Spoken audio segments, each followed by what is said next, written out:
Esta es la tarde en el continente americano.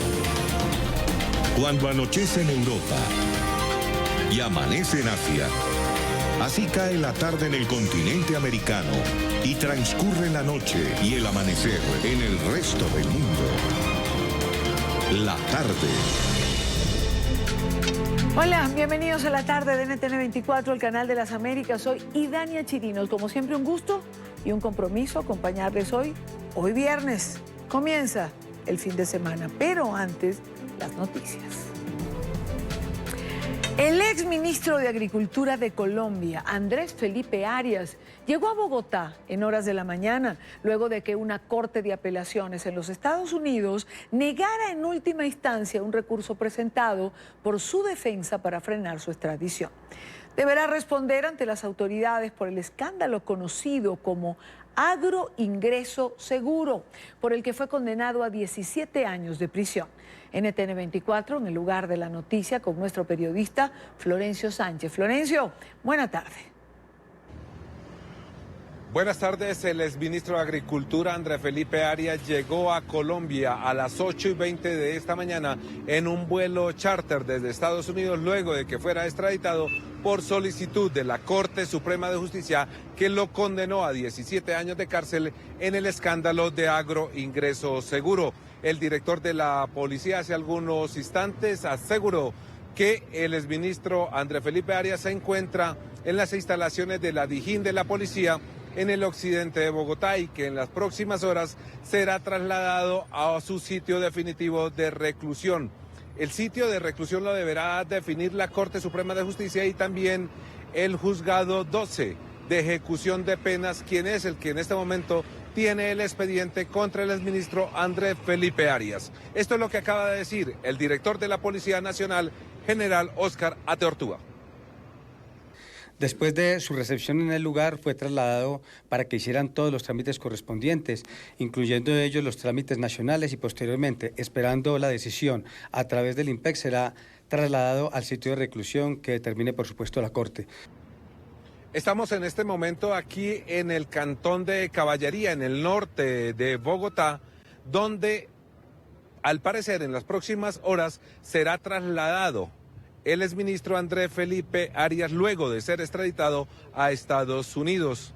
Por seguridad y por disposición de la Corte Suprema de Justicia y también el juez de garantías, en el 2011 Andrés Felipe Arias estuvo 2 años detenido acá cuando era procesado por los delitos de concierto para delinquir, contratos sin requisitos legales y peculado. Y se espera que ahora, luego de que fuera extraditado por Estados Unidos nuevamente, sea recluido acá para terminar de pagar su condena. Hay que decir que ya Andrés Felipe Arias lleva 5 años detenido. Estuvo 2 años detenido aquí en el cantón norte del Ejército y 3 años en Estados Unidos. Su abogado defensor, Víctor Mosquera, le pedirá al juez de ejecución de penas que le descuente estos 5 años de los 17 años que fue condenado por parte de la Sala Penal de la Corte Suprema de Justicia. Florencio Sánchez, NTN 24, desde el norte de Bogotá. Gracias, Florencio, gracias por la información.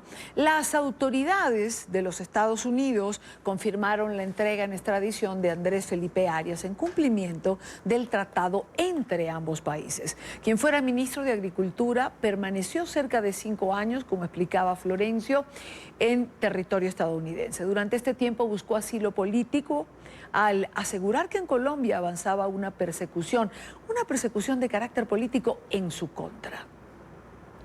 En un comunicado, el Distrito Sur de la Florida, a cargo del caso de Andrés Felipe Arias en Estados Unidos, confirmó que entregó a Colombia en calidad de extraditado al exministro. La extradición de Andrés Arias es testimonio del compromiso de Estados Unidos con las obligaciones del Tratado de Extradición y la fuerza de nuestra asociación con las autoridades colombianas.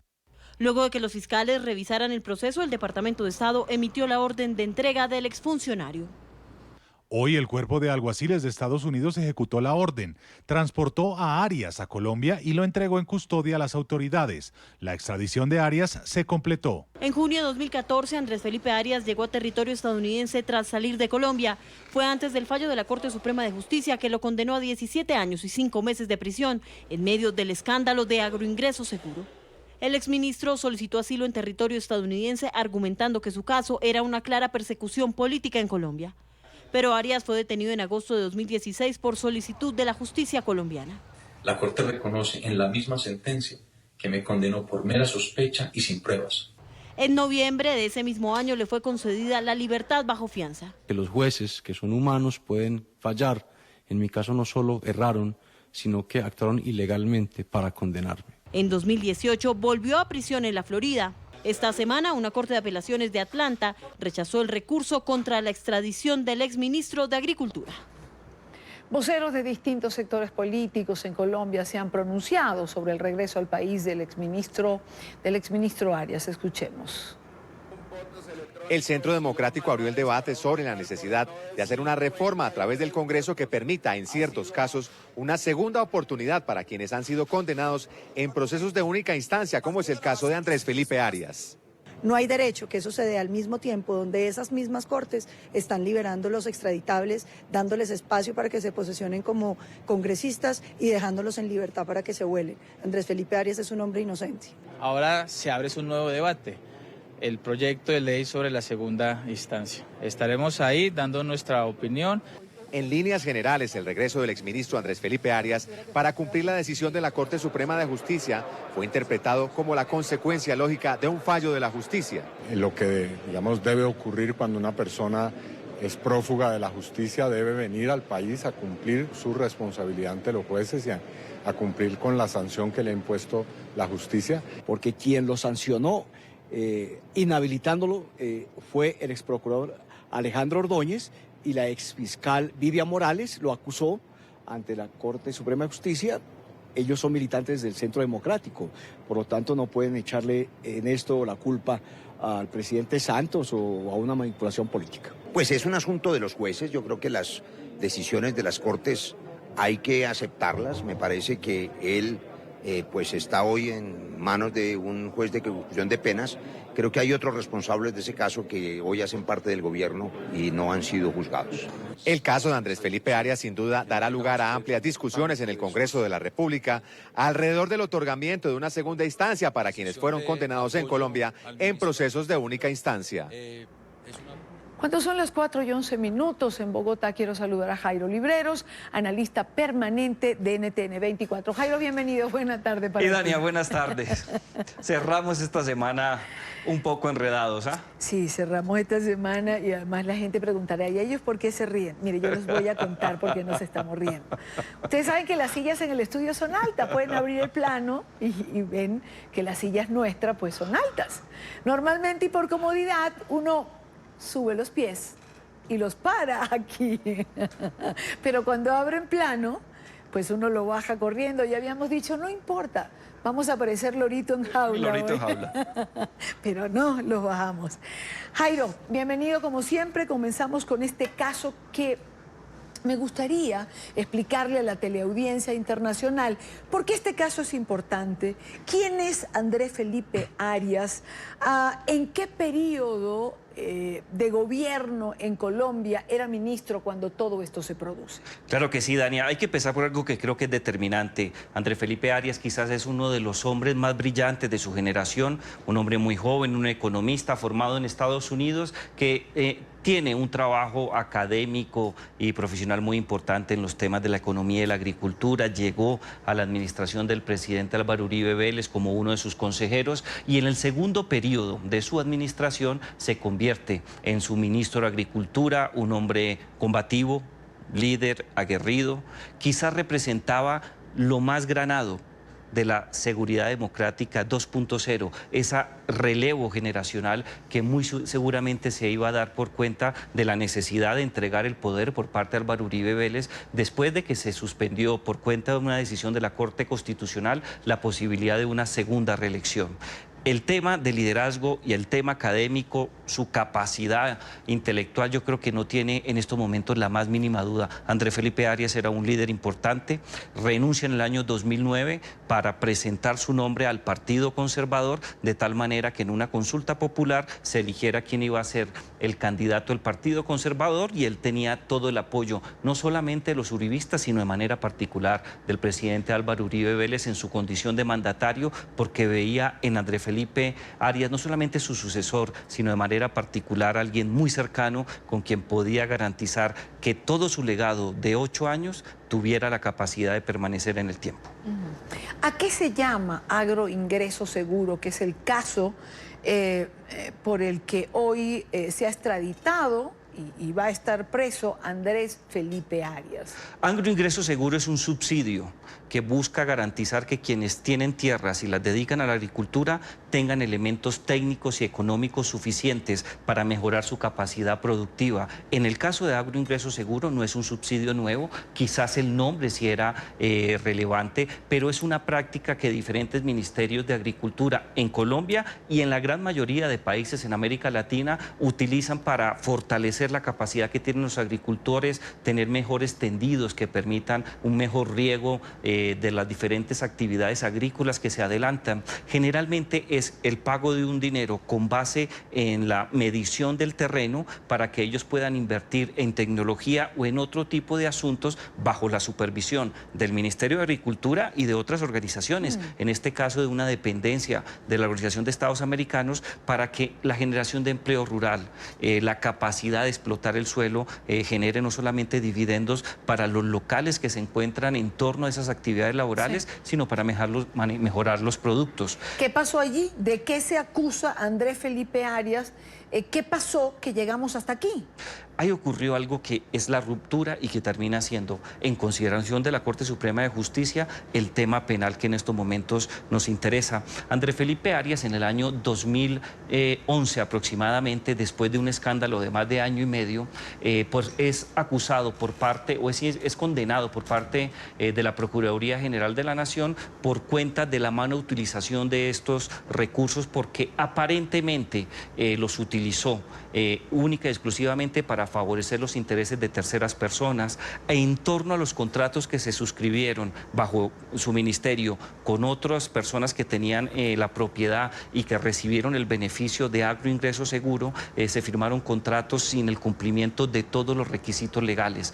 El tema de peculado a favor de terceros e incumplimiento de contratos o los requisitos de los contratos es lo que se denomina en toda América Latina corrupción. La práctica de agroingreso seguro... No se robó un centavo, no se le acusa a él directamente de haberse robado un peso. Pero haber facilitado que terceras personas se enriquecieran por cuenta de su intervención y adicionalmente por el desconocimiento de los recursos, de los requisitos para suscribir contratos administrativos. Creo que nadie ha puesto en tela de juicio, o por lo menos hasta ahora, hasta hoy que llegó a Colombia, nadie ha puesto en tela de juicio que directamente él se haya beneficiado, pero tanto la Procuraduría como la Fiscalía, en su momento, en el año 2011, la fiscal era Vivian Morales, que salió del cargo, renunció al Partido Liberal y hoy día la embajadora de esta administración de Iván Duque en París. Ella afirmó que utilizó esos contratos y utilizó cierto tipo de actividades para beneficiar a esos terceros y que estos lo ayudaran en su campaña presidencial, que en el 2009 arrancó con el interés de ser el sucesor de Álvaro Uribe Vélez. ¿En qué momento se va a Estados Unidos y por qué? Él se va en el mes de junio del año 2014. Por aquella época ya existía el rumor, él ya había estado preso además, existía el rumor que la Corte Suprema de Justicia, su sala penal, la única instancia, ya tenía claridad que lo iba a condenar y que la sentencia venía siendo una sentencia entre comillas ejemplarizante, término que a mí no me gusta pero que se utiliza mucho en Colombia. Cuando ese rumor se empezó a discutir en diferentes lugares colombianos, él ya tenía un plan aparentemente diseñado en compañía de su familia, o eso es lo que se ventiló en su momento. Él abandona el país y pide asilo político en Estados Unidos, logra integrarse, ocupa un cargo como profesor en una destacada universidad. Un mes después, exacto, en el mes de julio del 2014, la Sala Penal de la Corte Suprema de Justicia lo condena a una pena de 17 años, una pena por completo desproporcionada si miramos los antecedentes de otras condenas por corrupción y de manera particular lo que tú señalabas, que él no se apropió directamente de recursos, fue una apropiación para terceros. Ahí hay una diferencia. Esa desproporción de los 17 años es lo que hace que algunos piensen, sostenga que esto se trata de una persecución política. la gran mayoría de analistas o de activistas políticos que consideran que existe persecución por parte de la Corte Suprema de Justicia basan su discusión en la cuantía, que es muy alta, de los 17 años. Y Dania, durante los últimos 3 o 4 años yo creo que he asistido como ponente a diferentes debates. La sentencia es muy fuerte, la dosificación penal es muy dura, pero existen pruebas y evidencias que fueron discutidas por la vista judicial que permiten entender que sí hubo un aprovechamiento y se incumplieron muchos requisitos, pero la pena es desproporcionada. ¿Por qué te digo eso? Sí. Yo no tengo tan claro que exista persecución, no encuentro el primer elemento. Si yo encontrara un primer elemento único, solamente uno, o una evidencia de que hay persecución, te lo diría con toda tranquilidad. Yo creo que no la hay. Jairo, ¿cómo explicar, por ejemplo, que un exministro, con todo lo que tú has descrito de lo que significa Andrés Felipe Arias, haya sido condenado sin haberse robado un peso, por otorgar estos beneficios subsidios, sí, o de estos subsidios que cobijan bajo el nombre de ingreso seguro a unos terceros sin cumplir los requisitos necesarios? Se le dé 17 años y a quien mató, secuestró, formó parte del grupo guerrillero de las FARC, delinquió y aún habiéndose sometido al proceso de paz, presuntamente estaría vinculado a el tráfico de estupefacientes, esté hoy fuera del país, esté fuera de Colombia, no esté condenado a absolutamente nada versus esto. ¿Es lógico esto? ¿Cómo le explicamos a los colombianos que expresan su indignación a través de las redes sociales o a través de lo que dicen? ¿Cómo explicar esto? Y Dani, es muy difícil. Primero, es muy difícil explicarle a los colombianos y a muchas personas que hacen parte de nuestra audiencia que uno de los hombres más brillantes de su generación haya terminado en este lío por beneficiar a terceros que aportaron a su campaña. Ahí ya hay un problema desde el punto de vista de la integridad de Andrés Felipe Arias. Es muy difícil explicarlo. Pero el segundo tema que me trae a colación es mucho más complicado. Hay que tener en cuenta que si uno sigue no solamente el ordenamiento jurídico internacional, sino la jurisprudencia de las principales cortes que han tenido trabajo y actividades jurisdiccionales relacionadas con conflictos armados, siempre abrieron un boquete gigantesco. Ese boquete gigantesco gira en torno que cierto tipo de actividades ilícitas relacionadas con los conflictos armados que pongan en tela de juicio la democracia de los países pueden ser objeto de negociación en un proceso de paz y también aplicarles penas benignas o la posibilidad que hagan política. Abrir este boquete históricamente siempre ha sido muy cuestionado hasta que llegó el momento en Colombia. Guerrilleros y miembros de las fuerzas militares que han cometido delitos de lesa humanidad, crímenes de guerra y en otras latitudes, hasta genocidio, terminan recibiendo unos beneficios gigantescos por cuenta de esa ventana que hablábamos que se abrió de una manera un poco injustificable. Sin duda para Colombia no existe la capacidad en muchos sectores de entender que un hombre que no mató a nadie tenga una condena de 17 años y otro que tiene hasta más de 100 condenas por diferentes homicidios, en estos momentos goce de la posición de senador de la República. Una última pregunta, te pido una respuesta corta que ya producción nos apremia. El exministro llega hoy, justo sí. Aterriza el avión casi 2 minutos después de un comunicado de Migración Colombia que dice que el señor no había aterrizado. No se permitieron imágenes, no había periodistas. ¿Por qué el secreto? ¿Qué pasó allí? ¿Por qué nadie pudo hacer una toma? Y Dania, yo creo que existe un principio de favorecimiento a la situación y de protección de manera particular del señor Andrés Felipe Arias por cuenta de lo que fue, que nadie lo puede ocultar, su condición de uribista, este gobierno es uribista, pero creo que fue una falla en el juicio de valor. La práctica habitual, y así lo dicen los protocolos hasta la fecha, es que tiene que existir la posibilidad de una cobertura fílmica y fotográfica para entender que llegó alguien por una solicitud de extradición. Dicen que se dio una orden para evitar que esto ocurriera, orden que es ilegal y orden que implica censura. El gran problema es que no sabemos quién la dio. Jairo Libreros, nuestro analista permanente, gracias por acompañarnos como siempre. Gracias, Idachi, y ahora sí subo la pierna. Son las 5:23, hora costa este. Revisamos otros temas en la agenda informativa del día. Es noticia Venezuela, donde denuncian que la libertad de informar es restringida constantemente por el régimen que persigue y amedrenta a periodistas para callar sus voces. Expertos en materia de derechos humanos y de libertad de expresión aseguran que el sistema de justicia es utilizado políticamente en contra de quienes reportan sobre temas sensibles para Maduro. En Caracas, nuestro periodista Luis Laya tiene el informe.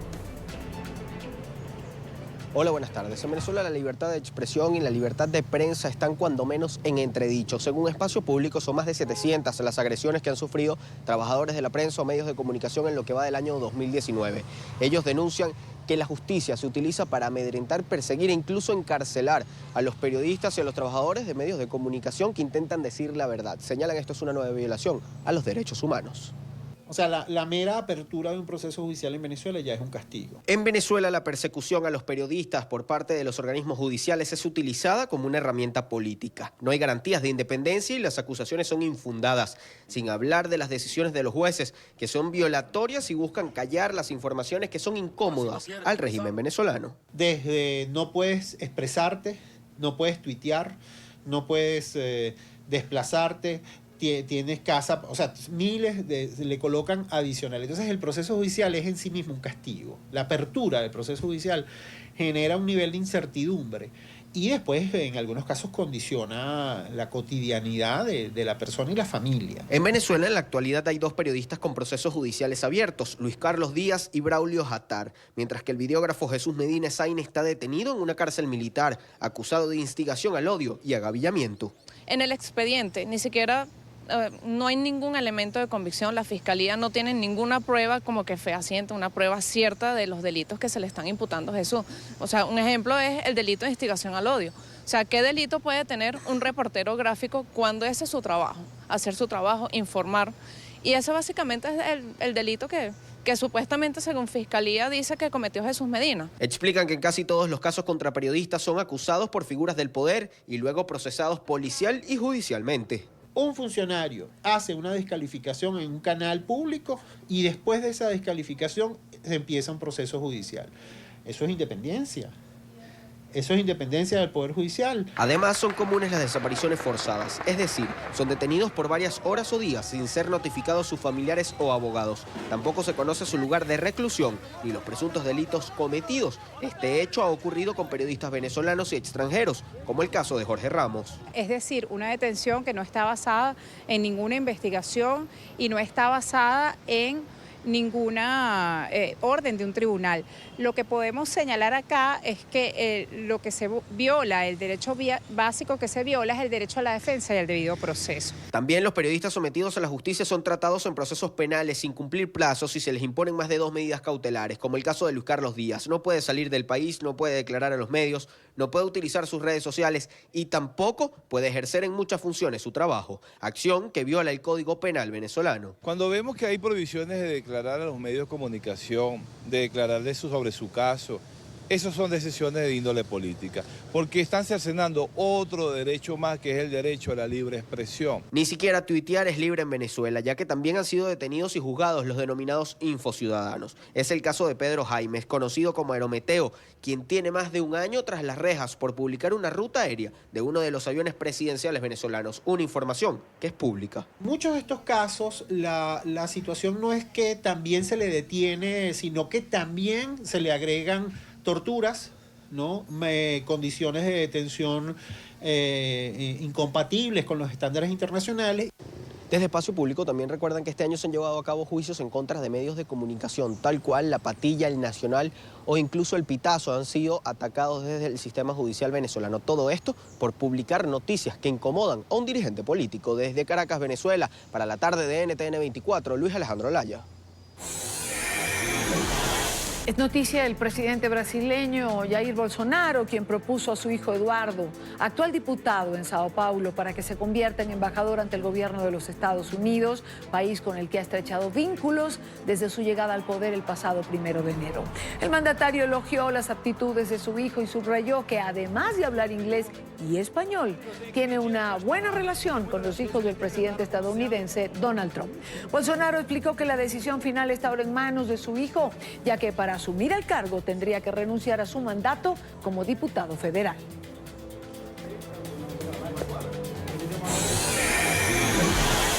Es noticia España, donde se acerca la fecha para la sesión de investidura en la que el presidente en funciones, Pedro Sánchez, deberá pedir la confianza a la Cámara Baja para ser ratificado como jefe del Ejecutivo. Hasta ahora las negociaciones no han dado ningún resultado. Nuestro periodista en Madrid con el reporte. Hola, ¿qué tal? Saludos para ustedes en la tarde, amigos televidentes. Este día desde el Palacio de la Moncloa, la portavoz del gobierno criticó al partido Unidas Podemos de Pablo Iglesias por seguir insistiendo en el nombramiento de ministros en un futuro gobierno a cambio de su apoyo a la investidura de Pedro Sánchez. El gobierno en funciones del presidente Pedro Sánchez no da su brazo a torcer ante las exigencias del partido Unidas Podemos, dirigido por Pablo Iglesias, quien presiona a Sánchez para que le entregue varios ministerios a cambio de su apoyo en la sesión de investidura que se realizará el próximo 22 y 23 de julio. El Ejecutivo critica esta actitud, pues considera que primero hay que ponerse de acuerdo en aspectos programáticos antes de hablar de nombres para futuros cargos. ¿Desde qué perspectiva la izquierda, a lo largo de toda la historia de este país, ha empezado a una negociación empezando por los nombres que tienen que ocupar las sillas del Consejo de Ministros? No se ha visto nunca.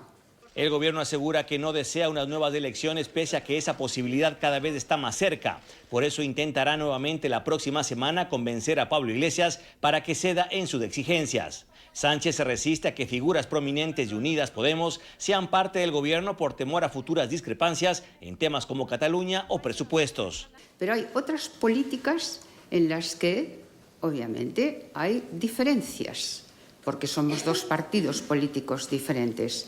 Y cuando hablamos de el impulso a un nuevo gobierno, no solo hablamos de la investidura, hablamos de la gobernabilidad. De su parte, el partido Unidas Podemos se prepara para consultar a sus bases la próxima semana el acuerdo que debería alcanzar con Pedro Sánchez. Televidentes de la tarde, lo cierto es que toda esta demora en la formación del gobierno acerca cada vez más la posibilidad de nuevas elecciones. Este es el informe para la tarde. Marcelo Moncayo, NTN 24, Madrid. Gracias a Marcelo Moncayo. Con esto hacemos la primera pausa en la tarde de hoy. Recuerde seguir nuestras cuentas en Twitter, siempre con información en tiempo real. En mi cuenta personal, leo siempre sus comentarios. Al regreso, comenzaron las redadas para expulsar de los Estados Unidos 2.000 indocumentados con orden de deportación. Crece el temor en los Estados Unidos tras el anuncio del presidente Donald Trump del inicio de las redadas masivas contra inmigrantes indocumentados con orden de deportación. El mandatario enfatizó que las autoridades migratorias estarán enfocadas en expulsar del país a criminales en al menos 10 ciudades del país.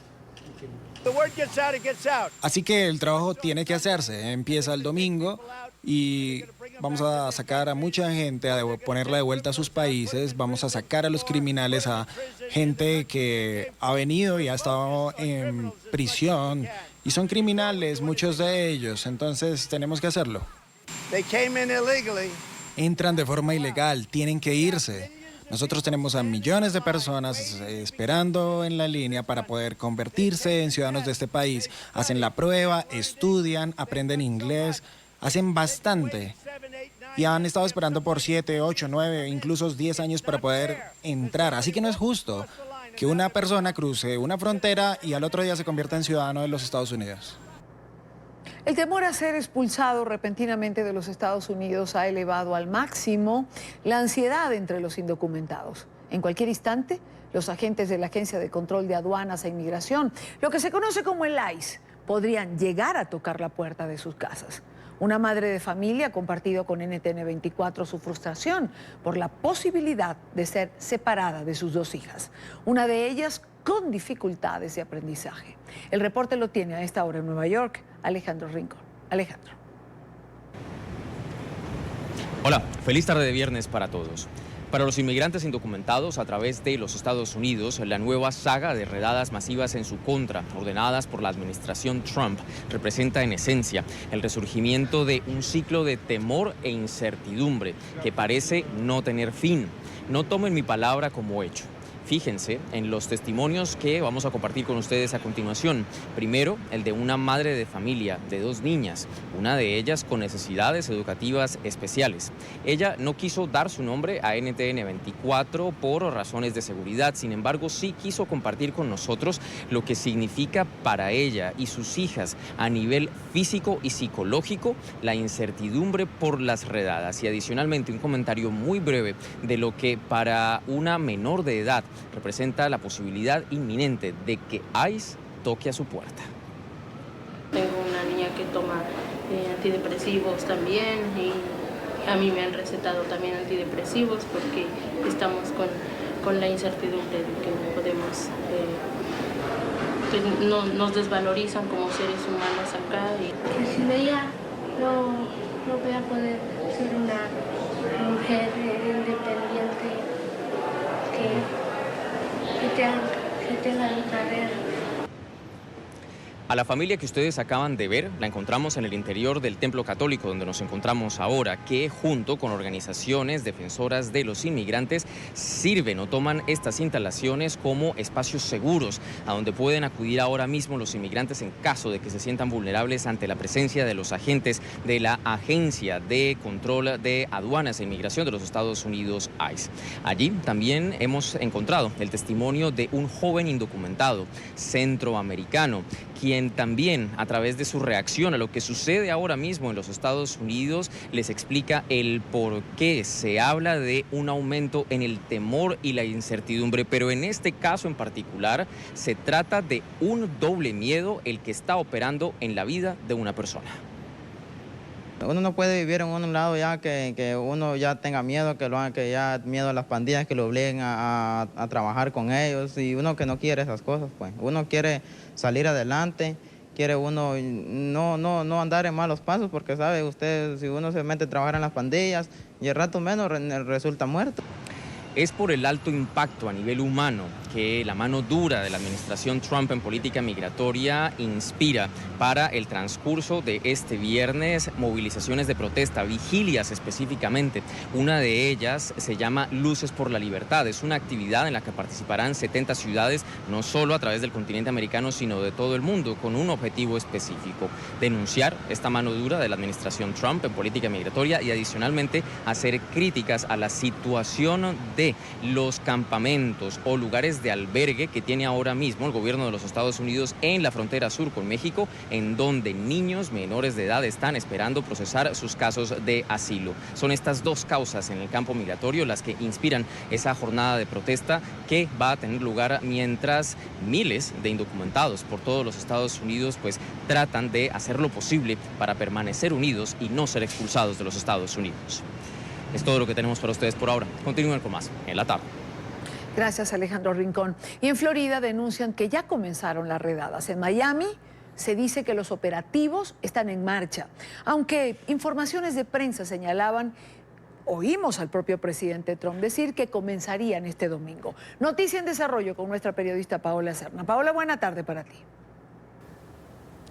Así es, buenas tardes. Pues las denuncias tienen que ver con la salida de agentes de inmigración esta madrugada desde Miami hacia la región de Immokalee. Esto es en la costa oeste, suroeste del estado de la Florida. Es una región particularmente agrícola donde residen varios inmigrantes indocumentados. Esto, por supuesto, ha generado una gran preocupación y las organizaciones proinmigrantes están haciendo un llamado para que las personas que tengan algún tipo de inconveniente migratorio aquí en Estados Unidos conozcan sus derechos. Esos procesos de estar intimidando a la gente, las comunidades los ven andando en los parques, andando en diferentes zonas donde hay mucha población hispana. Siempre recibimos avisos de que están por aquí, de que están por allá. El problema es que hay que verificarlo todo, no queremos que la gente entre en pánico, queremos que la gente esté informada, preparada, educada, pero no en pánico, porque el pánico causa accidentes, ansiedad. Las recomendaciones es no le abras la puerta a nadie, si no hay una orden oficial de un juez con tu nombre en ese documento, por favor no lo abras. Mantén el teléfono de un abogado para que te pueda dar asistencia. Lo único que tú le tienes que dar al oficial cuando te detenga es tu nombre completo, para que las organizaciones que trabajamos ayudando al inmigrante podamos encontrarlos. El sur de la Florida y particularmente la ciudad de Miami es una de las que se encuentran en esta lista de redadas antiinmigrantes. El alcalde de la ciudad, Francis Suárez, han dicho que las únicas personas que deben preocuparse son aquellos inmigrantes indocumentados que tengan orden de deportación o algún tipo de lío con la justicia. Por ahora, en la información desde Miami, soy Paola Serna. Continúen con más desde nuestros estudios centrales. Muy buenas tardes. Gracias, Paula, gracias por la información. Y ya que hablamos de migración en México, el presidente de la Cámara de Diputados, Porfirio Muñoz Ledo, asegura que aunque jurídicamente no se ha establecido, México en la práctica ya es un tercer país seguro. El parlamentario del partido de gobierno criticó que el Ejecutivo lleve adelante una política migratoria guiada por las presiones de la Casa Blanca. En esta parte del programa nos acompaña Fernando Belauzarán, integrante de la Dirección Nacional Extraordinaria del PRD. Señor Belauzarán, muy buena tarde, gracias por acompañarnos. Hola, Idani, encantado de estar contigo, con tu auditorio. Porfirio Muñoz, de la Cámara de Diputados, dice que en los hechos México es ya un tercer país seguro. ¿Para usted también es así?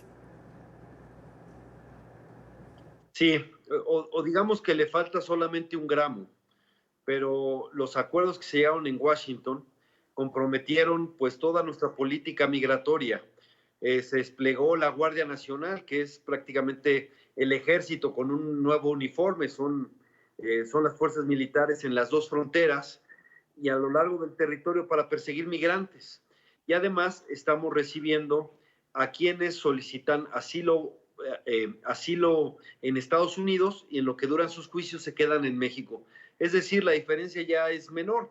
Pasar a tercer país seguro significa que ya no podrían pedir asilo en Estados Unidos, pero en los hechos se están quedando en México en un juicio que puede durar años. ¿Y eso cómo afecta a los mexicanos antes de hablar de los derechos de los migrantes? Es decir, ¿cómo está afectando en la práctica la economía, el empleo, la seguridad, en términos incluso de salud dentro del territorio mexicano, a los propios mexicanos? No, es muy buena tu pregunta. Fíjate que a Turquía le dieron más de 6,000 millones de euros por aceptar ser tercer país seguro. México asumió compromisos muy onerosos sin ni siquiera $1. Le costó a Donald Trump, le costó un tuit, y con ese tuit dobló al gobierno mexicano y pues fue un daño profundo a la soberanía nacional, puesto que no decidimos nosotros soberanamente nuestra política migratoria. Y en las ciudades fronterizas, pues no estamos preparados para recibir tal número de migrantes. Y el problema también es que se ha dado con esta política de perseguir migrantes, se ha aumentado, se ha fomentado la xenofobia, el racismo contra nuestros hermanos migrantes. Racismo suena extraño porque somos la misma raza, es muy difícil, no se puede distinguir quién es nicaragüense, quién es hondureño, quién es guatemalteco, quién es mexicano, pero sin embargo se ha promovido una xenofobia contra ellos y es algo muy triste, es un retroceso, ¿no? Claro. Y bueno, lo que está en pie es una crisis humanitaria muy grave, porque ya de por sí no era fácil para los migrantes pasar por México, y ahora con esto, pues casi los estamos entregando a las garras del crimen organizado, etcétera. Nadie es más indefenso que una persona sin papeles y en un país. Y si es mujer o si es niño o niña, pues peor aún. Y bueno, esto fomenta problemas de extorsiones, de secuestros, de ejecuciones, de trata, que son terribles. Estamos estamos al borde de una crisis humanitaria de grandes proporciones. Señor Belauzarán, hay denuncias que de alguna manera se está militarizando a los funcionarios del Instituto Nacional de Migración de México, además del despliegue tan importante de elementos militares y de seguridad pública para capturar a migrantes y deportarlos. Esto es ya una ejecución a los derechos humanos en territorio mexicano y además violatorio de la propia Constitución de ustedes. Por supuesto, nuestra Constitución le da derechos a todos y la verdad es que no se están cumpliendo, los están deportando fast track a mucha gente.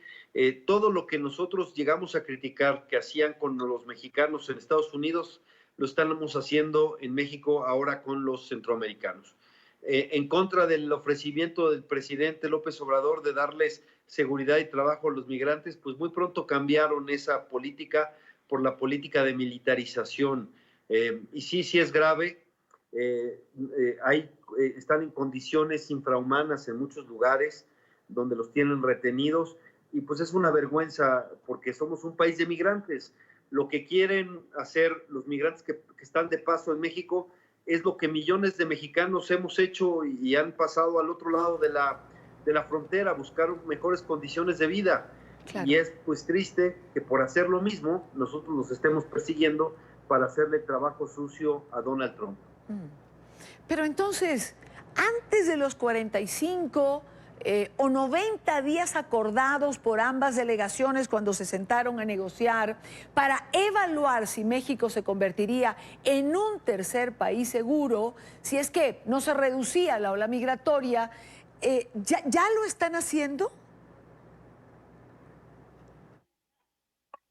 Así es, bueno, lo que pasa es que entre los acuerdos que se suscribieron es que México va a ser evaluado unilateralmente por Estados Unidos. ¿Qué significa eso? Que si a discreción, si a criterio de Estados Unidos, México no hizo lo suficiente o no pudo detener en suficiente número la migración hacia allá, entonces México aceptaría ser tercer país seguro. Incluso comprometieron al Poder Legislativo, diciendo que el Poder Legislativo acordaría que México sería tercer país seguro si a juicio de los Estados Unidos no se avanzó lo suficiente.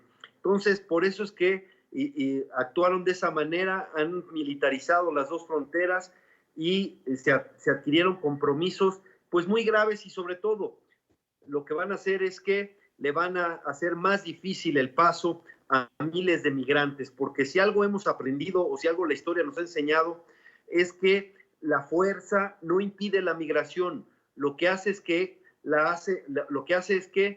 provoca que sea más riesgosa, que los migrantes corran más peligro, pero quien ha decidido dejar su país para buscar nuevas oportunidades, mejores oportunidades, porque los problemas que tiene en su lugar de origen son muy fuertes, eso no te lo detiene el ejército, no te lo detiene la fuerza militar, policíaca, etcétera. Eso lo hemos visto muchas veces porque millones de mexicanos han ido, como decimos nosotros, al otro lado a buscar mejores condiciones y no ha sido la patrulla fronteriza o la mayor,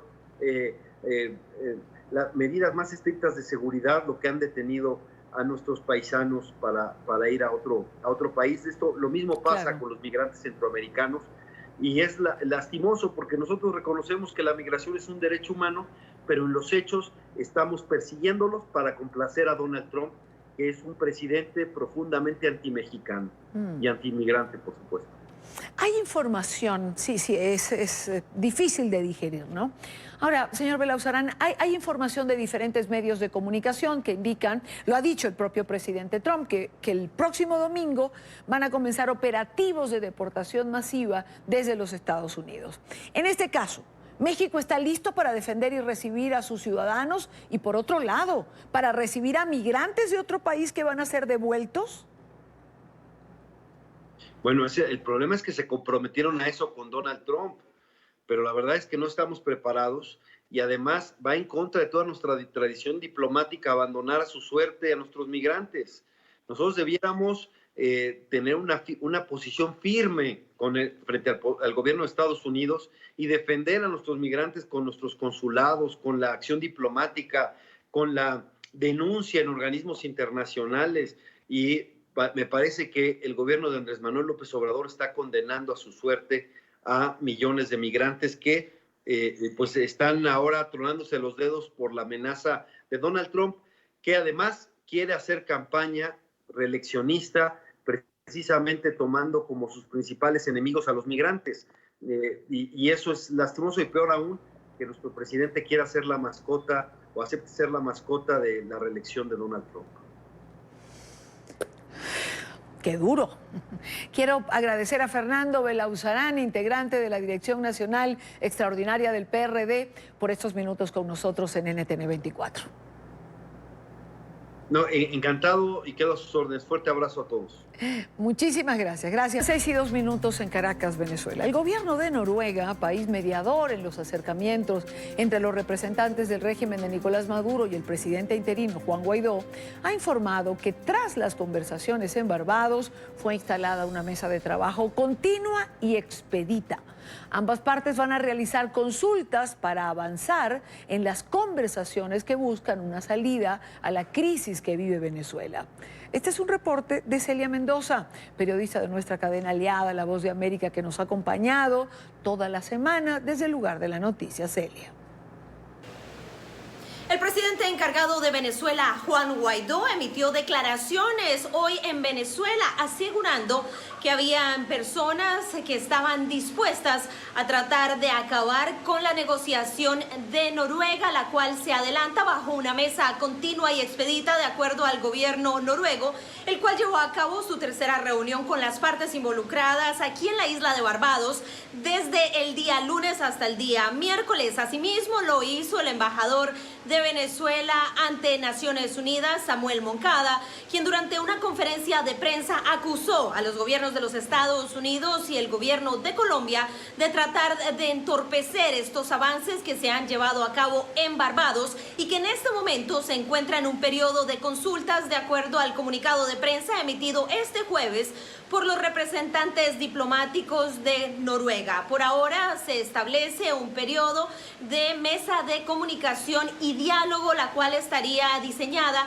a llevar a un acuerdo en el que las partes puedan tener un camino para llegar a unas elecciones presidenciales, las cuales tendrían que tener un nuevo Consejo Nacional Electoral. En este proceso también se habla de establecer el regreso del chavismo a la Asamblea Nacional y acabar con la Asamblea Nacional Constituyente, lo que podría ser parte de este llamado a que el proceso que se lleve a cabo durante esta negociación se ligue al marco constitucional de Venezuela. Se espera que posiblemente vuelvan a encontrarse las partes muy pronto, pero todavía no hay confirmación de dónde y cuándo. Informó Celia Mendoza de La Voz de América desde Barbados para NTN 24. Después de escuchar a Celia, vamos a Caracas. Luego de la instalación de ese diálogo permanente, la fracción política 16 de julio del Parlamento venezolano exige coherencia. Sus integrantes no creen que las conversaciones sean la vía para el cese de la crisis. Los ciudadanos también han reaccionado y exigen soluciones rápidas y concretas. Este es un informe de Oliver Fernández. Hola, buenas tardes, Idania. Gracias por este contacto. Salimos a las calles a preguntarle al ciudadano común qué piensa sobre este diálogo permanente que se pretende instalar en Venezuela. Y esto fue lo que nos dijeron. Veamos el siguiente informe. Un diálogo permanente frente a una crisis que parece interminable no es una opción válida para quienes sufren día a día. Una medida que al único que favorece es al régimen. Creo que es un engaño. ¿Cuántos diálogos no han habido durante tantos años? Y mientras tanto, ¿qué? El país se desangra, los niños se mueren, la gente arruinada, se destruye la familia, la gente se va. No creo en el diálogo, no creo. Una sola parte que le conviene el diálogo, y es al gobierno. Cuando se las ve a vapores, como digamos nosotros los venezolanos, con la soga al cuello, ellos inventan el fulano diálogo. Es muy difícil que el diálogo entre oposición y el gobierno fluya. Tienen que haber otras medidas, como otros gobiernos que nos ayuden. Los ciudadanos han enumerado lo único permanente que se ha instalado en Venezuela: el hambre, la miseria, la persecución, entre otros. Permanentes todos los días que están muriendo los niños, permanentes que la gente todos los días no tiene para comer, permanentes que los pocos venezolanos que quedan aquí paraditos se están yendo, caminando, como sea. Eso es lo que es permanente. Mientras se dialoga, se muere la gente, sigue habiendo hambre, sigue habiendo tantas cosas en este país. Diputados de la fracción 16 de julio del Parlamento piden coherencia a sus compañeros de la unidad. Para ellos, la solución a la crisis no es el diálogo. La gente lo que se está es muriendo de hambre, la gente lo que está es muriéndose en los hospitales, la gente lo que está haciendo es asesinada. ¿Y nosotros qué le vamos a decir a la gente? Espérense que estamos dialogando. Ese es el mensaje que se le va a dar a la gente. Por Dios, no podemos nosotros ante esto decirle que hay un diálogo permanente cuando aquí lo que está es permanentemente muriéndose los venezolanos, permanentemente saliendo del país para sobrevivir. Los parlamentarios creen en la activación de mecanismos como el artículo 187, numeral 11 de la Constitución, que se refiere a la cooperación internacional. Primero es que tú activas los mecanismos internacionales. Ya tienes tú la herramienta aprobada en el diario 187 para poder hacer efectiva la cooperación internacional para liberar al pueblo venezolano. Pero también tiene que ser una tarea porque no camina solo. Otros consideran que el diálogo debe prevalecer. La violencia no es el camino. Tiene que ser sincero, sin trampas y expedito. Estoy a favor de diálogo, no quiero violencia, no quiero intervención. Y si las partes no quieren dialogar, buscar la forma de que otras personas interesadas piensen en el país, más nada. El diálogo sea corto y si llegase a ser permanente, que lo permanente corresponda a un Estado de Derecho y corresponda a un escenario mucho más favorable que el de ahora. Los ciudadanos aseguran que ya son 5 diálogos y 5 engaños. Le piden a los partidos políticos de oposición y al presidente encargado de Venezuela, Juan Guaidó, a que aprendan a escuchar al pueblo. Es la información que manejamos desde Caracas. Continúen con más de la tarde de NTN 24. Gracias, Oliver. Gracias por la información. Quiero saludar en esta parte del programa a Leopoldo Castillo, abogado, doctor en ciencias políticas, productor, conductor de espacios de televisión. Leopoldo, el citizen, el ciudadano como le conocemos. No tengo imagen, pero no puedo perder de conversar con Leopoldo 2 minutos. Leopoldo, bienvenido. Buena tarde para ti.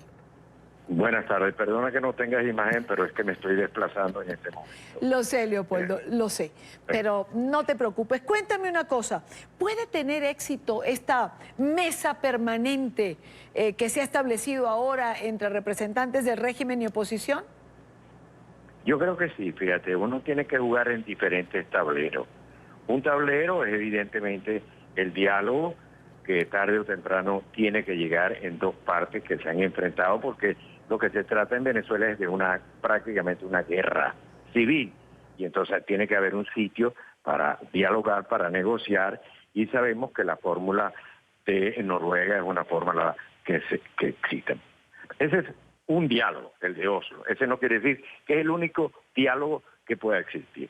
Después está otro tablero, que es el que está ocurriendo en la calle. Yo entiendo la angustia de los ciudadanos, yo entiendo todo eso, pero también hay que comprender, cuando se dice, se va a pedir el artículo tal, eso quiere decir que te van a ayudar de afuera. Yo no he visto ningún país latinoamericano que haya ofrecido entrar en guerra contra la dictadura de Maduro. No lo he visto en ninguna conferencia. Entonces, es una cosa de estar tirándole palos a la luna. La realidad es que la gente tiene que esperar que se agote el diálogo, y una vez agotado el diálogo, pudiera ser que pudieran ocurrir otros escenarios. Pero esos son etapas que hay que cumplir. Que la situación es crítica, por supuesto que es crítica, pero repito, una intervención militar no es una cosa de la noche a la mañana, y no es porque uno lo desea. Aquí hay una presión bárbara en todos los países de América Latina, pero los gobiernos, todos de América Latina, se han inclinado por una mesa de diálogo. Salió Oslo. Bueno, dará resultados, no lo sé, es un proceso largo. Claro. Eso quiere decir que los diálogos al final terminan bien. No terminan bien, si este es el caso de Colombia. Tampoco se resolvieron los problemas de fondo. De manera que todo esto, pero esa es la dinámica política que hoy en día tenemos. Claro, la dificultad o la complicación, Leopoldo, es cómo le explicamos a los venezolanos que se está dialogando mientras se asesina, se tortura, se desaparece gente, porque es que ni siquiera son capaces de firmar un armisticio mientras se sientan a la mesa. Quizás esto también es lo que se reclama, ¿no? Sí, pero lo otro también es irresponsable decir que va a venir, es mucho más cómodo decir que viene una solución mágica, ¿no? Decir, tiene una intervención norteamericana. ¿Cómo va a venir una intervención norteamericana? No ha habido la más mínima inclinación por una intervención norteamericana. No, que va a venir una intervención colombiana, brasilera. ¿Cuál presidente ha dicho eso? Yo no he oído ningún presidente decir eso.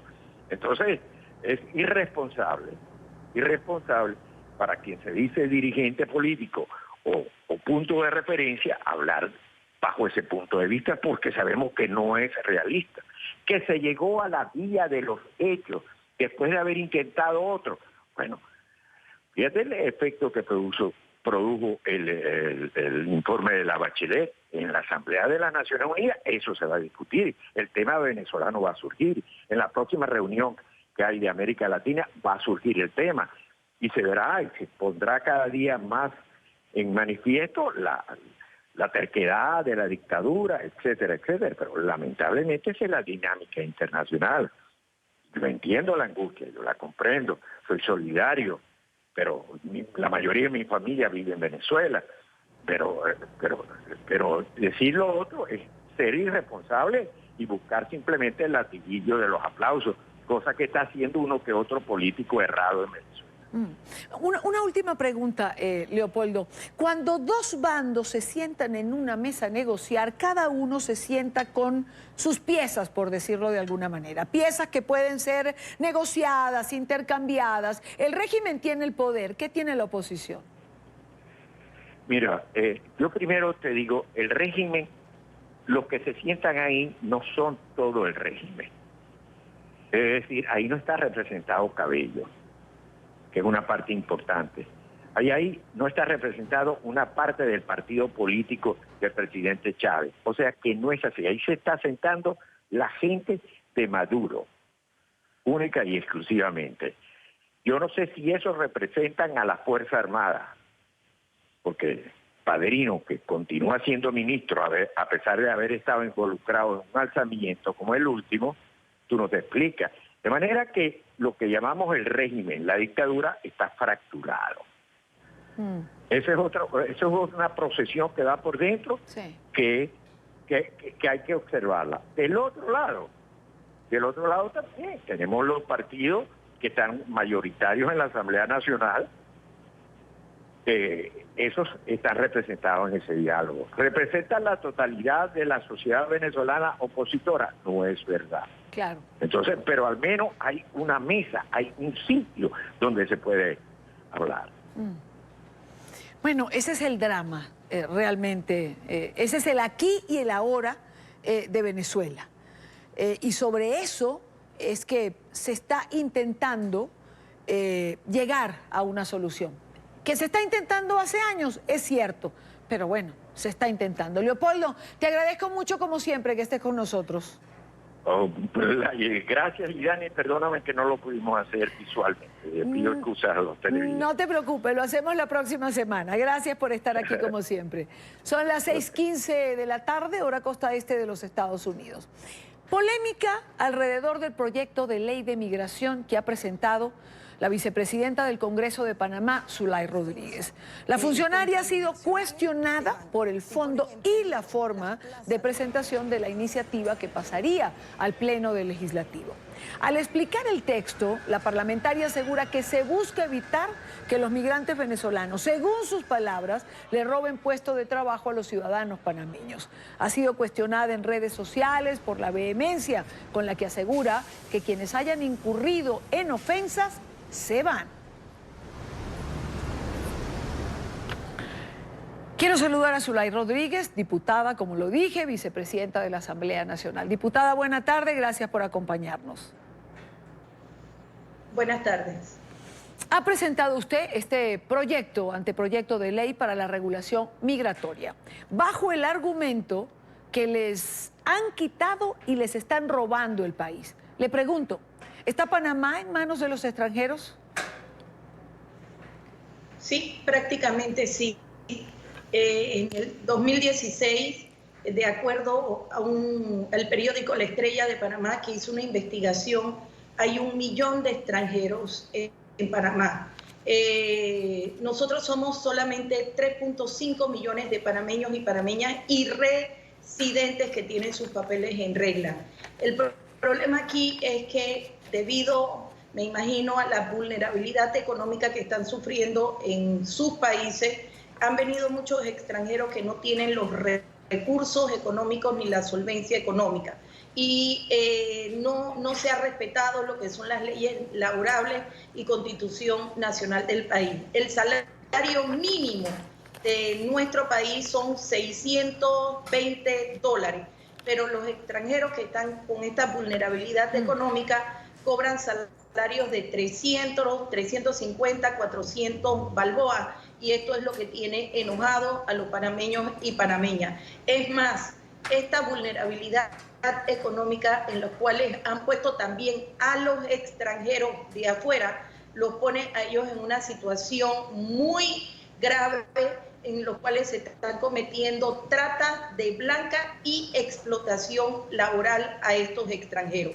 Nosotros decimos, todos los extranjeros que quieran venir a Panamá y poner empresas y traer empleos, bienvenidos sean. Pero últimamente también se han dado una serie de homicidios, secuestros, sicariatos, de cuando usted ve en las noticias panameñas, de cada 5 personas que participan, 4 son extranjeros y 1 panameño. Los últimos secuestros se han dado por personas de otras nacionalidades de afuera, en los cuales han matado, violado muchas mujeres, y son personas del mal vivir.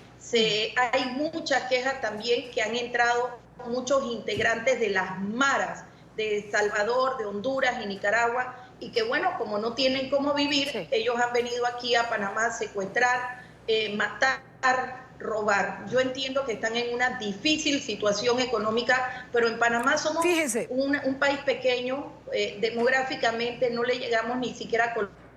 Colombia tiene 20 millones de personas y de esos 20 millones tienen 1 millón de venezolanos. Nosotros somos 3.5 millones de panameños y tenemos 1 millón de extranjeros. Fíjese, diputada, hay varios puntos después de escucharla, ¿no? Pero vamos por parte. Vamos con lo laboral. Si a los extranjeros se les paga menos, ¿es culpa de los extranjeros o es culpa de los panameños que por ahorrarse dinero están aprovechando la circunstancia de quienes llegan necesitados? Es culpa de ambos. Culpa del gobierno que permite esta explotación laboral y trata de blancas, porque también hay situaciones que lo están exponiendo en trata de blancas. Y es culpa del extranjero que debería denunciar esta situación.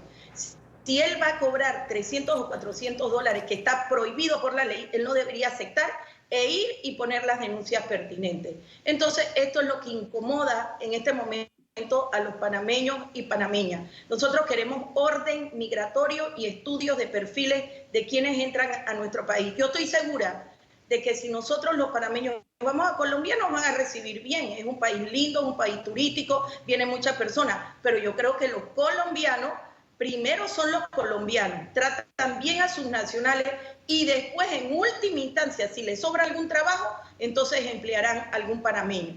Acá nosotros hemos sido extremadamente flexibles, pero también hemos tenido una tónica últimamente que ha molestado a los panameños. Han venido muchos venezolanos, me imagino en calidad de refugiados, más de 146,000.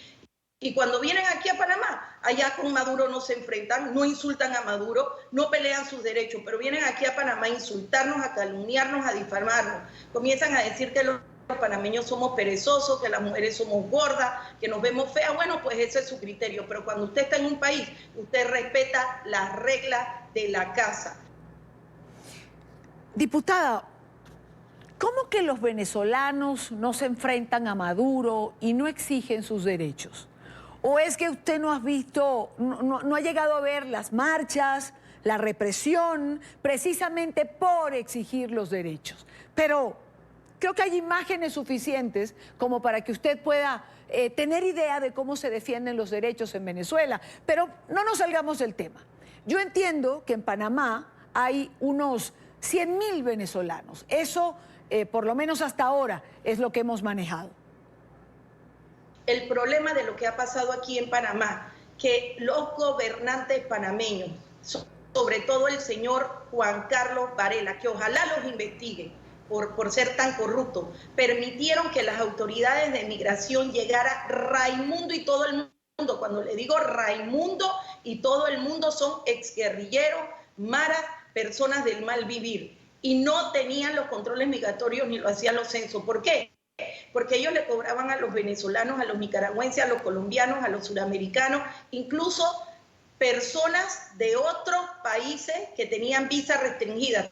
Estamos hablando de países de Oriente, de Irán, de Irak, países que están en guerra en este momento. Estamos hablando de la ISIS, que ha puesto en peligro a otros países y no registraban, no ponían controles. Les cobraban en efectivo, les cobraban en cash, en dinero líquido, y se quedaban con ese dinero. Yo me entrevisté con el exdirector Javier Carrillo de Migración y cuando yo le pregunté cuánto ustedes han recogido en los crisoles de raza, me dijo 400 millones de dólares, todo en efectivo. ¿Para qué? Para no dejar registro, no tener controles. Por eso que la reforma migratoria que estoy presentando ante la Cámara del Parlamento panameño, nosotros estamos exigiendo que haya un censo que nunca se dio en los crisoles de raza. ¿Qué hicieron los exgobernantes, sobre todo el expresidente Juan Carlos Varela? Venían y traían un panameño o un naturalizado panameño, un extranjero que ya tenía la nacionalidad o se le había dado, y registraban 200 y 300 indocumentados en un solo domicilio. Y por supuesto que solamente ponían el domicilio y después no le daban seguimiento ni fiscalización. ¿Y qué resultó después? Que muchos de estos extranjeros han quedado en cárceles panameñas donde han cometido moralidades delictivas porque no tienen solvencia económica. Y si no tienen cómo sobrevivir, ¿a qué se dedican? A delinquir. Pero fíjese y ese una cosa. ha sido el gran problema que estamos sufriendo hoy en Panamá. Aparte de la competencia desleal que también estamos sufriendo. Fíjese una cosa, diputada, no todos los extranjeros se dedican al mal vivir o a delinquir, como usted señala. No todos, no todos. Los que están casados con panameñas, se les tiene que respetar su estatus. Los que tienen hijos con panameñas, nosotros no podemos sacar a un niño que nació en territorio panameño. Eso nosotros lo respetamos. Pero han estado sacando permisos y renovando y extendiendo y prorrogando con los crisoles de raza por 10 y 15 años. ¿Qué les ha permitido a ellos tener un permiso bajo el crisol de raza? No pagar impuestos, no declaran seguro, viven de los subsidios que nosotros le damos y sobre todo nunca se han legalizado. Si ya llevas 10 y 15 años aquí en Panamá, ¿por qué pagas esos permisos ilegales de los crisoles de raza? Vaya al Servicio Nacional de Migración y póngase al día y legalícese. El proyecto de ley de nosotros está estableciendo que todas las personas que se acogieron por los crisoles de raza o las regularizaciones extraordinarias masivas tienen 6 meses para legalizarse. ¿Qué le estamos pidiendo? Domicilio fijo y solvencia económica y declaración de renta. Eso lo hacemos todos los panameños que pagamos impuestos. Si has estado 10 y 15 años que no has pagado un solo impuesto al país, tienes que legalizarte y comenzar a pagar impuestos al fisco panameño. Creo que es importante que le aclare a nuestra teleaudiencia que los crisoles de raza fueron programas establecidos para optar por la nacionalidad panameña. Ahora bien, la escucho. Todo el país, o todo país, tiene derecho, como usted señala, a tener su control migratorio, a tener reglas, a decidir cómo entran o quiénes entran a su país. Ahora, ¿usted no cree que el tono que usted ha usado en distintas entrevistas o presentaciones es lo que se califica como xenofóbico o puede ser entendido o motivar actos de xenofobia contra los extranjeros? Para nada, para nada. Este es mi tono de voz. Yo he presentado, miren, en el periodo pasado presenté 92 proyectos de ley. Solamente 14 fueron ley de la República que fueron sancionados por el presidente porque yo no estaba en mi gobierno. Y el tema migratorio es sumamente sensible porque los panameños se cansaron. Los panameños se cansaron de la competencia desleal. Aquí el sueldo, el salario mínimo son 620 balboas. Y cuando tú vas a ver, te das cuenta, te dicen, no, no hay trabajo. Pero cuando van a hacer las requisas, se dan cuenta que hay 3 extranjeros que le pagan 300, 250 y los explotan. Y las autoridades no hacen absolutamente nada. Porque antes, yo sí tengo que decirlo, cuando estaban los colombianos, no se metían con nadie, calladitos, hacían su trabajo, igual que los chinos, los nicaragüenses, los salvadoreños, porque somos un país donde hay miles de personas que vienen de afuera y le hemos dado techo, comida, residencia, e incluso han puesto un estatus familiar donde se han casado con panameños y han tenido con sus hijos con panameños, tienen 20, 25 años, pero desde que llegaron los venezolanos, oye, usted ha visto, pero los calificativos tan feos que nos dan. Entonces lo que los panameños queremos es respeto. Una vez cogieron hasta nuestra bandera, se la pasaron por sus partes íntimas, lo pusieron en redes sociales y yo no voy a ningún país a hacer eso. Diputada, bueno, pareciera que esto ocurre todos los días en Panamá, o que los venezolanos están en la calle y respetando a Panamá, o haciendo lo que no es, según lo que usted dice, ¿no? Ahora, usted tiene razón, si un extranjero ofende la ciudadanía panameña, los símbolos patrios, pues tiene razón para reclamar. Pero fíjese, alguien pregunta, ¿qué pasa entonces en su anteproyecto de ley con los panameños que insultan y maltratan a los extranjeros? Cosa que también se ha producido en las calles de Panamá.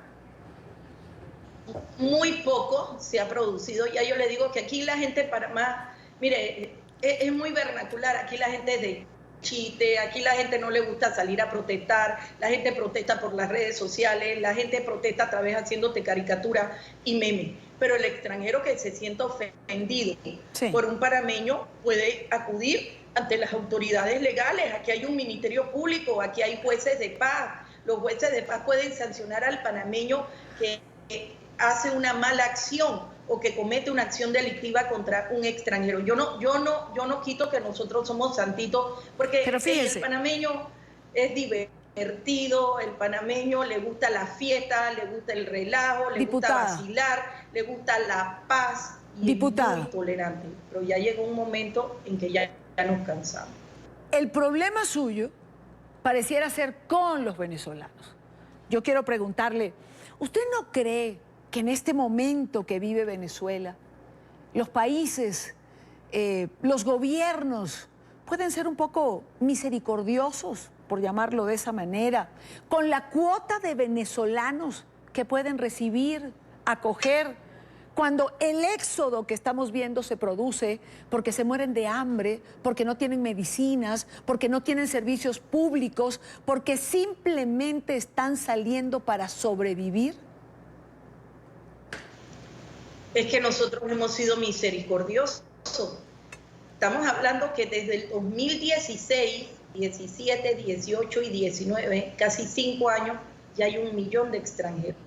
Aquí los parámetros para el Servicio Nacional de Migración tienen que regirse por parámetros económicos, demográficos, de interés social y laboral. Nosotros podemos ayudar y los hemos ayudado. Le hemos dado refugio, le hemos dado asilo, lo que es la ONPAR, la Organización para los Extranjeros y Refugiados del país, se les da trabajo, se les da escuela a sus niños pero ya llegó una cuota que ya no podemos más. Hay que ver qué partes o qué necesidades tiene el país. Si nosotros no tenemos suficientes técnicos o directivos, bueno, vamos a traerlo. Pero aquí se ha dado el caso que nosotros vemos en las calles extranjeros que están realizando la buhonería, que venden chechería, venden sus empanadas, venden su chicha, venden todo lo que ustedes quieran, que anteriormente venden el raspado, lo hacían los panameños, pero ahora los panameños dicen, oye, vamos a hacer, y eso es exclusivamente de los panameños, cuando va a haber, entonces son colombianos, venezolanos y todo, que como no tienen la solvencia económica que se le exige a toda persona que entra al país, entonces ahora están laborando o realizando trabajo dentro de lo que es la economía informal, que solamente estaba exclusivamente para los panameños y ahora los extranjeros. Nosotros hemos sido buenos. Es más, ¿qué país del mundo tiene 1 millón de extranjeros que no están laborando, que no vienen a poner empresas, que no vienen a traer trabajo y nosotros lo estamos manteniendo? O sea, Panamá tiene 1 millón de extranjeros que no hace nada. Es decir, viven de lo que Panamá les da, según le entiendo, porque usted pregunta qué país del mundo tiene 1 millón de extranjeros que no trabajen o no produzcan. Déjeme decirle algo, Colombia tiene prácticamente 2 millones de venezolanos en este momento, muchos de ellos sin trabajo, y créame, si algo agradece Venezuela en este momento de su historia es la solidaridad de Colombia. No, por supuesto. Pero Colombia tiene 20 millones con 1 millón de inmigrantes venezolanos. Panamá somos 3.5 millones y tenemos 1 millón de extranjeros. Es muy diferente. Colombia es grande, Colombia tiene más recursos, Colombia es un país que puede, y yo creo que puede acoger demográficamente. Nosotros no, somos un país chiquitito, muy chiquitito. Y no es lo mismo proporcionalmente tener 20 millones de habitantes que tener 3.5. Bueno, ahora casi 4.5 millones con el millón de extranjeros que tenemos en Panamá. Bueno, Estados Unidos es un país no chiquitito, es grandotote. Creo que usted estaría de acuerdo entonces, o está de acuerdo con las políticas del presidente Donald Trump. ¿Usted levantaría un muro en Panamá? No, yo no sé por qué la gente dice que yo soy la Donald Trump de Panamá. Miren, incluso cuando estaba en la carrera presidencial Hillary Clinton y Donald Trump, a mí me gustaba más Hillary Clinton, a mí me gustan más las políticas de Hillary Clinton, pero ganó Donald Trump. Yo jamás he dicho que vamos a construir un muro, yo no le disparo a los extranjeros, yo no tengo, aquí no hay la persecución que hay aquí en Panamá. Aquí estamos diciendo orden migratorio. Créanme, los extranjeros nosotros los hemos tratado muy bien. Somos un pueblo bueno, noble. Fíjese. Usted ha presentado este proyecto 4 veces, entiendo, y no ha sido discutido. Dicen también que si se aprueba en esta oportunidad, este proyecto de ley sería vetado desde la propia presidencia. Bueno, yo no sé quién dice que va a ser vetado. Lo presenté 3 veces en el periodo anterior, donde estaba el expresidente Juan Carlos Varela, ojo, relacionado con la empresa Odebrecht y que nadie investigaba. Pero, porque este es un gran negociado. Si ustedes se dan cuenta, los crisoles de raza, con las declaraciones que dio el exdirector Javier Carrillo, recogían dinero en efectivo y en cash. 400 millones de dólares que iba a la caja menuda del presidente de turno, que son los manejos de las partidas discrecionales. Hoy estoy en mi gobierno con el presidente Nito Cortizo. Hoy tenemos mayoría en el Parlamento con lo que es mi partido, la bancada del Partido Revolucionario Democrático PRD. Debe discutirse. Lo que pasa es que hay sectores poderosos económicos del país que no me quieren, porque dicen que yo soy una persona que tiro para las personas de abajo, los humildes, los trabajadores, que me han dicho hasta comunista. Yo no soy comunista. Si yo peleé para que se rebajaran los impuestos y no hubiera un impuesto sobre las casas o residencias. Gracias a estas luchas que Zulay Rodríguez ha hecho en Panamá, hoy nosotros pagamos 0.5% de impuestos sobre las casas. Entonces son luchas que yo he hecho donde me han golpeado, donde nos han arrestado a mí y a mis familiares, pero son luchas que tenemos que hacer. Por esto, orden y control migratorio es necesario en Panamá. Gústele a quien le guste, eso yo se lo he dicho. Ya tenemos que poner reglas transparentes. Diputada, quiero agradecer su tiempo, quiero agradecer el que haya compartido con nosotros parte de lo que es su proyecto y su pensamiento en relación al tema migratorio. Gracias por estar aquí. Gracias. Orden migratorio, sobre todo transparencia y que realmente las personas se legalicen y no haya esta competencia desleal que nosotros estamos viendo hoy en día en Panamá. Reglas claras para todos. Y gracias. Bendiciones. Gracias a usted por estar aquí. Son las 6:36 minutos, hora Costa Este. Después de escuchar a la diputada Rodríguez, permítanme unos minutos para ir a unas cifras. La diputada dice que en Panamá son 3 millones algo. Wikipedia registra para el 2016 4.058.372 ciudadanos. Para el 2019 el registro es de 4.567.310 ciudadanos. Las visas otorgadas a los venezolanos, según los registros existentes, suman aproximadamente unos 100.000 ciudadanos. En Colombia, el último censo, del cual se reconoció el resultado, o se conoció, perdón, hace pocos días, estableció que hay una población de 48.258.494 personas. Dato que tampoco tiene clara la diputada en relación a la población colombiana. Actualmente hay aproximadamente registrados en Colombia 1.800.000 venezolanos. Hay un subregistro, pudiera llegar a 500.000, hay quien dice 700.000 personas. Grande Colombia, solidaria siempre. Tanto sus dirigentes como su pueblo han abierto los brazos y sus fronteras para acoger al pueblo de Venezuela, que huye buscando sobrevivir en una crisis sin precedente que a todos horroriza. Permítanme un segundo para hablar como venezolana. Nunca nos va a alcanzar el tiempo para agradecer a Colombia lo que ha hecho por nosotros. Hace minutos terminó la conferencia de prensa sobre crímenes internacionales en Venezuela. Responsables de la OEA, de Estados Unidos y de organizaciones de defensa de derechos humanos denunciaron ejecuciones extrajudiciales, tortura, desplazamiento forzoso, mientras avanza el llamado diálogo entre gobierno y oposición. Gustavo Alegret, nuestro director periodístico en Estados Unidos, tiene un reporte. Gustavo estuvo allí. Gustavo, buena tarde. Hola, Idania, muy buenas tardes. Ha sido una comparecencia frente a los medios atípica aquí en la Organización de Estados Americanos. Además del secretario general, estaban los responsables o representantes del gobierno de Juan Guaidó ante este organismo hemisférico y también el enviado especial del Departamento de Estado para Venezuela, Elliot Abrams. Todos han subrayado, por un lado, la importancia del informe de Michelle Bachelet, un informe que denuncia esas violaciones, esas torturas, esa represión en Venezuela. Y por el otro también han hecho un llamado de advertencia, particularmente en ese proceso de diálogo, si se le puede llamar así, que se lleva a cabo en Barbados, que se ha llevado a cabo. Por un lado dicen que el régimen de Maduro amansa a la comunidad internacional, dialoga y muestra una cara amable, pero por el otro reprime, asesina y provoca hambruna en su pueblo. Se siguen agregando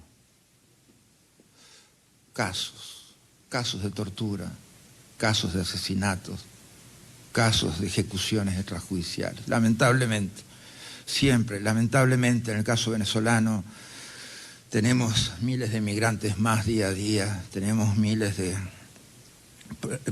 de personas afectadas por la crisis humanitaria día a día.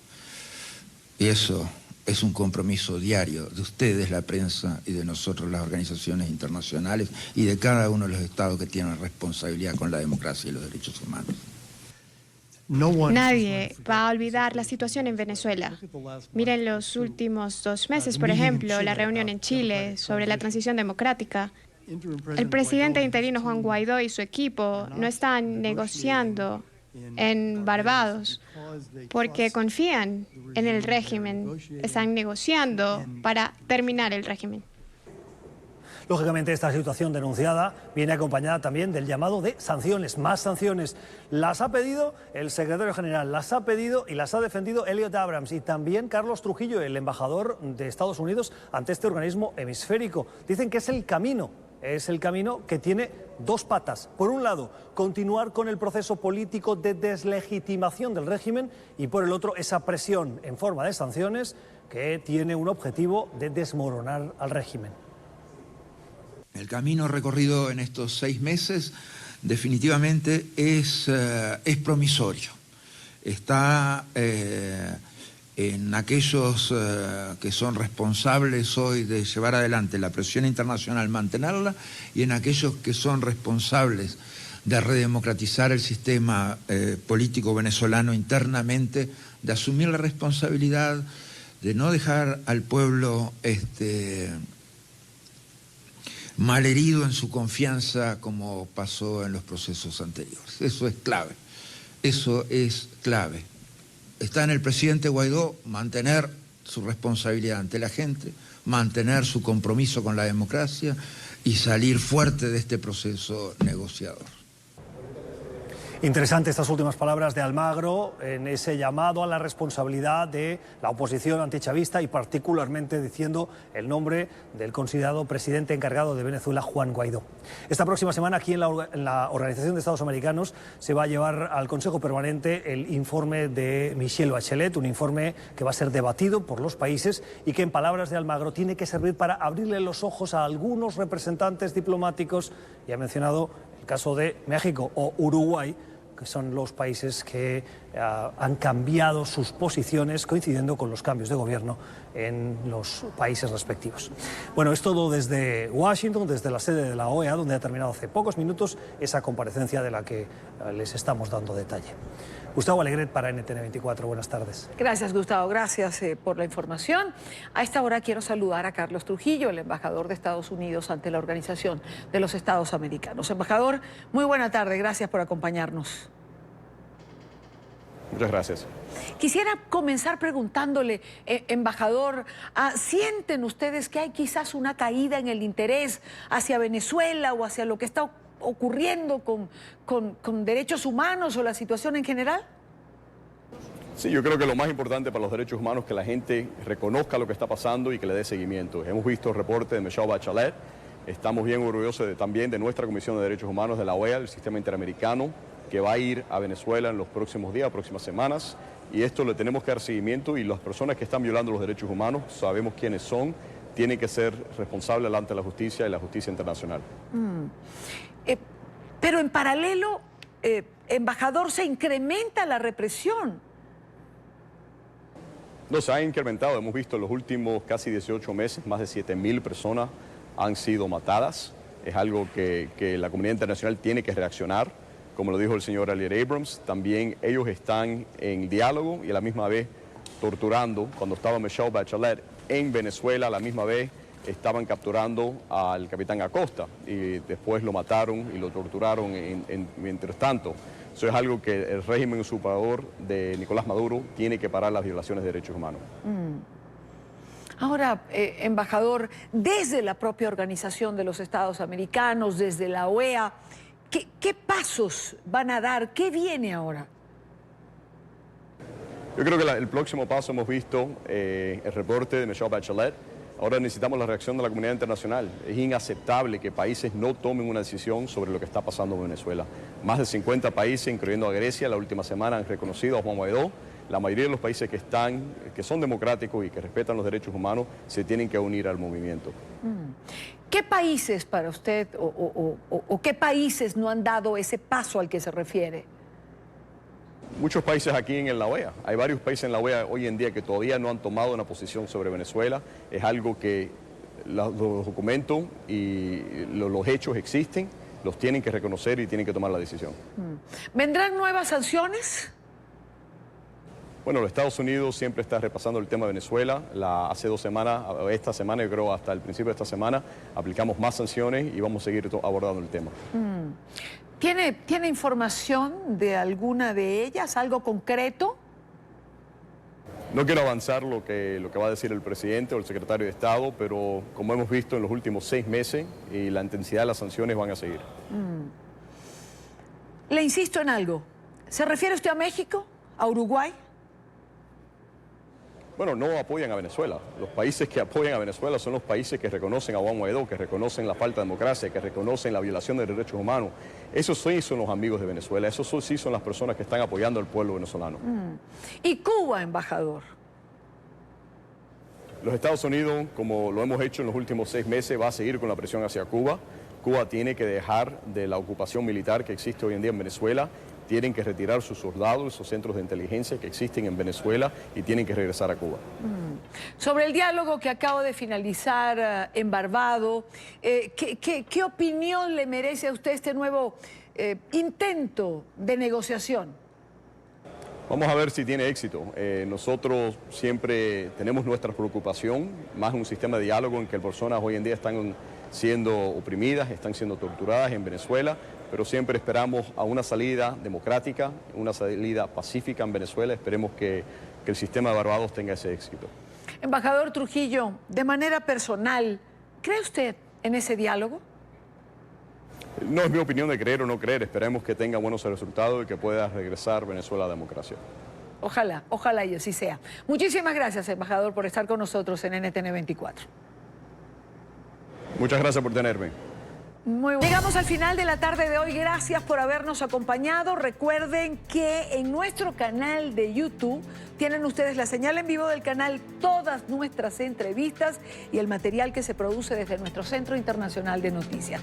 Tengan todos el mejor fin de semana. Carlos Eduardo Sánchez les acompaña en la tarde fin de semana y yo me despido.